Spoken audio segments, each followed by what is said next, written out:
Hey, what's up guys, Josh here for Yugatech, and when the Realme 7 Pro debuted last September, it came with a design that was refreshing to see to a lot of people.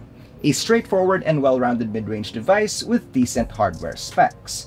But now, it's time for an update. And with a couple of weeks of downtime using the Realme 8 Pro, will the new features be worth the upgrade? Let's dive in a little deeper.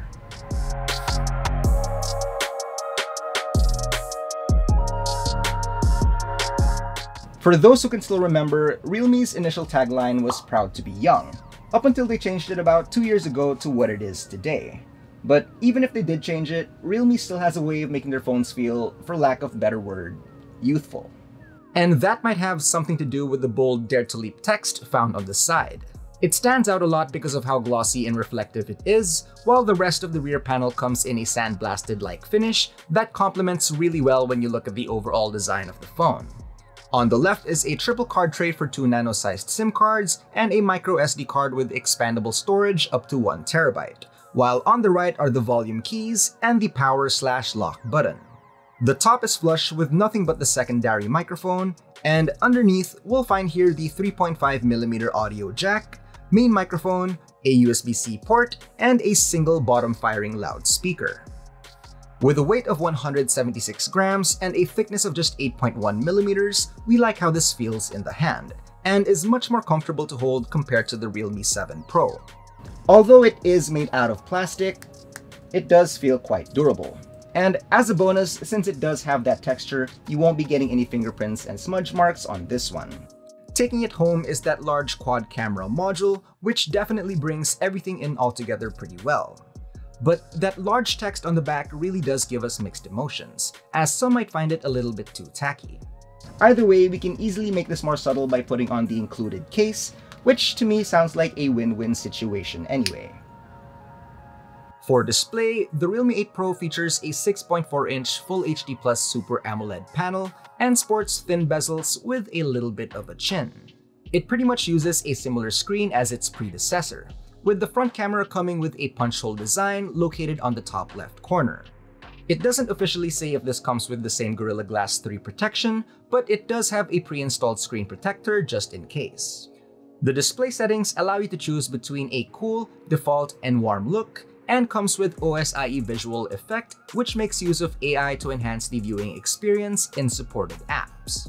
The quality of the display is pretty good on this one, not to mention a peak brightness of up to 1000 nits, which is almost blinding to use at 100% indoors, but should be a great advantage when it comes to harsh lighting conditions. To top it all off, the Realme 8 Pro comes with a touch sampling rate of 180Hz, making this not only highly responsive to your finger, but also gives a better edge when it comes to something like gaming. More on that in a bit. As for audio quality, the single bottom-firing speakers are surprisingly loud enough to fill up an average-sized room. It is a little bit flat though, with almost no bass at all to offer unless you cup your hands against the grills, which is a little bit expected on this type of phone. For its operating system, the Realme 8 Pro runs on Realme UI 2.0 based on Android 11. And out of 128GB of internal storage, only 110GB was available to use. Some of that space is consumed by pre-installed apps such as SoLoop, Realme Link, HeyFun, Facebook, and Lazada, which you can thankfully all still uninstall. And then of course we have the usual apps from Google such as YouTube, Gmail, Drive, Photos, and the like. It also has a dedicated dark mode that can be toggled on in the settings, as well as eye care mode to reduce eye strains at night. Powering the Realme 8 Pro is a Qualcomm Snapdragon 720G CPU, coupled with an Adreno 618 GPU. Now, if you've been keeping up, this SoC shouldn't be surprising to a lot of you people anymore, especially since Realme has been strangely using the same chipset since the launch of the Realme 6 Pro. With 2 Cryo 465 Gold cores clocked at 2.3 GHz and 6 Cryo 465 Silver cores clocked at 1.8 GHz, performance is actually still quite good. And despite being 2 generations old already, it's safe to say that you won't be having a problem with this as a daily driver. But why don't we give this a quick gaming test? Now, depending on the title you play, there will be some varying results. On Call of Duty Mobile, by default, the graphics and frame rate is set to high. These can both be further bumped up to very high, but if you have max enabled, it will return you back to the default high setting. Overall, this popular first-person shooter is still very much playable on this device, with barely any stutters to deal with, so that's a thumbs up. Firing up PUBG Mobile, the default graphics settings will be set to HD with a high frame rate, which is also going to be the max capability of this phone. But just like Call of Duty, this title is a smooth one as well, as we didn't experience any noticeable frame drops. Our third game is the ever so popular Mobile Legends Bang Bang, and since we were already able to try some graphically intensive games, this one should be a no-brainer to run, with the graphics set to high at default with HD mode enabled. And finally, our last game is going to be none other than Genshin Impact, which is arguably the most demanding one out of the four. Even if we're placed at low settings by default, we still do receive some evident lag from time to time. Strangely enough, setting your own custom settings can potentially smoothen this out, and by doing so, we were able to get some solid downtime without too much of a problem. So although this isn't the most optimal, we're still glad it runs the very least. Now, as for RAM, the Realme 8 Pro comes in either 6 or 8GB options, but here in the Philippines, we're only going to be receiving the latter, which is great, since the extra 2GB should help a lot when it comes to the longevity of the phone. We didn't forget to do some standard benchmarking as well, so if you're interested, we're flashing that right now.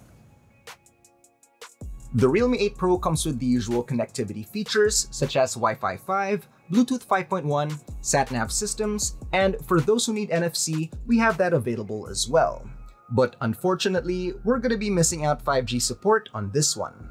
As for security, there's an in-display fingerprint scanner and face unlock capabilities. Keeping everything running is a large 4,500 mAh capacity battery, and on average use is good enough to last throughout the day. The PC Mark battery test rates it at 15 hours and 20 minutes, while our standard video loop test gave us a total of 22 hours and 10 minutes of playback. For juicing this phone up, the Realme 8 Pro supports 50W super dark charging and takes just 45 minutes to reach from 0 to 100%. Now, let's talk about the camera. The Realme 8 Pro comes with a quad camera consisting of a 108MP primary lens, an 8MP ultrawide, a 2MP macro, and another 2MP for depth sensing, while the 16MP front camera handles selfies. The cameras provided us with awesome daylight photos, with images capturing a great amount of sharpness, especially when using the full 108MP, while the ultrawide is of good quality during daytime without the edge distortion being too jarring. When it comes to color reproduction, reds and greens are more vibrant, so you should be careful when using the AI color enhancement feature since it can go a little bit overboard with the saturation. With up to 5x optical zoom and 20x digital zoom, photos look great even when taken from a distance, at least up to a certain extent. After which, photos end up looking quite noisy, but if you're not heavy on the detail, it does a pretty good job. The macro lens, just like most other devices, is subpar.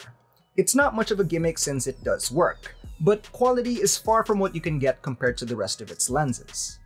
In portrait shots, the subject background separation is also great on this one, particularly when there's a good amount of light.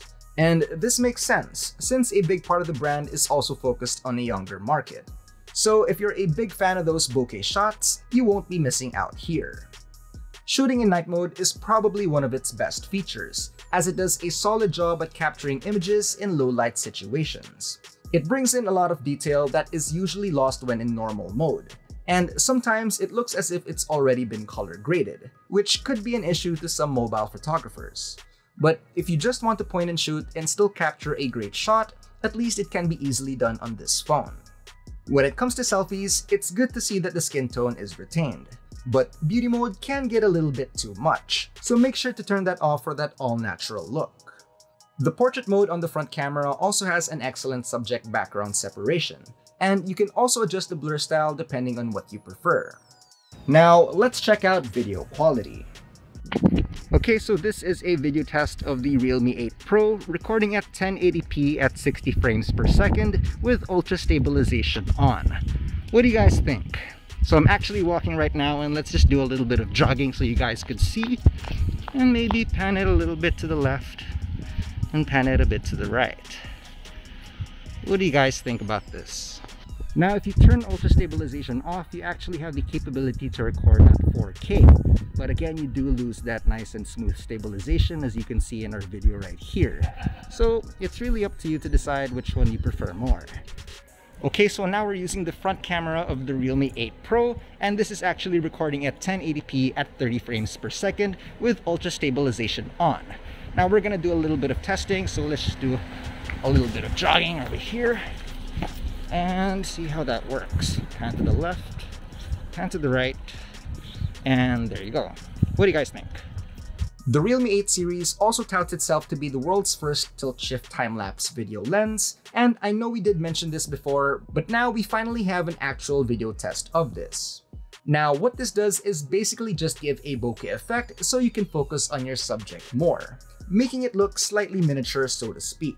But unfortunately, it's still not a true tilt-shift lens, since it doesn't have any physical motors to actually tilt and shift, which help correct perspective and vertical line convergence. To be honest, it's probably more of a gimmick than the macro lens, but hey, it does work when you want it to. To wrap things up, if you're looking for a decent mid-range phone with a camera sporting a high megapixel count, then you're already in the right direction. The Snapdragon 720G chipset and the lack of 5G could hold you back, since we don't consider this one to be much of an upgrade if you're coming from the Realme 7 series. If those things aren't too important to you, it's still quite a respectable daily driver. But I guess the real question here is, for how long? The Realme 8 Pro is priced at 16,990 pesos and is available in all Realme stores nationwide, as well as on e-commerce sites such as Lazada. But what do you guys think about this device? Let us know in the comments section down below, and if you enjoyed this video, don't forget to leave a like, subscribe to our channel for more content, hit the bell icon so you don't miss out on any future uploads, and be sure to visit yugatech.com for the latest tech news and reviews. Again, this has been Josh, stay safe, and I'll see you guys in the next one.